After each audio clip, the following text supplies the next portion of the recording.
G'day, here's a piece of Boulder Opal from central Queensland. It's been wetted, rules in millimetres, and the rule's sitting just on top of the stone, so it gives you a reasonably good idea of the size of it. It's not been put round the other way, so it looks like that. But basically it's got several faces on here.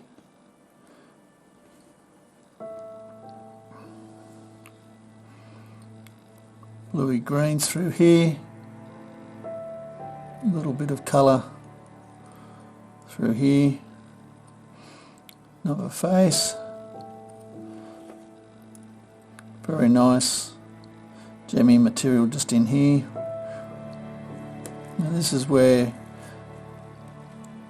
the problems come in. This gem material could be that line seam there, so I'm selling it as a specimen, but if you wanted to, you cut this off, this piece off,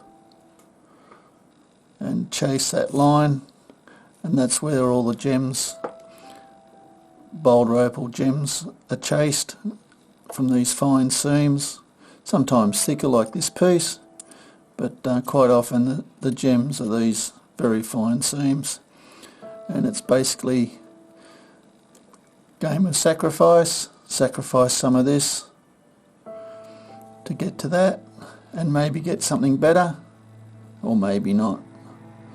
The seam runs back underneath there. Might just zoom in a little bit so we can see a bit closer these seams. Okay, it's a bit closer for you now. You can see the seam coming back underneath the boulder. And here just is where two different lines or fissures have met,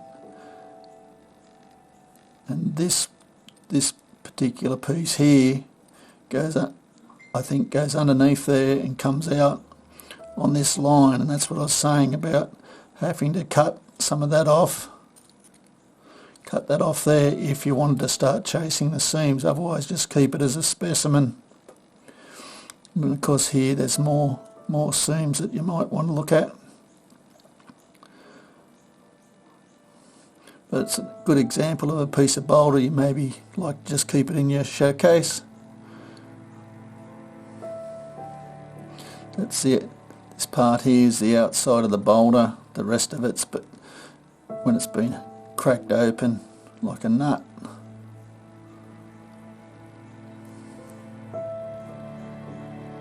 Anyway, I hope you've enjoyed that. Make a nice piece for your desk perhaps. Cheers.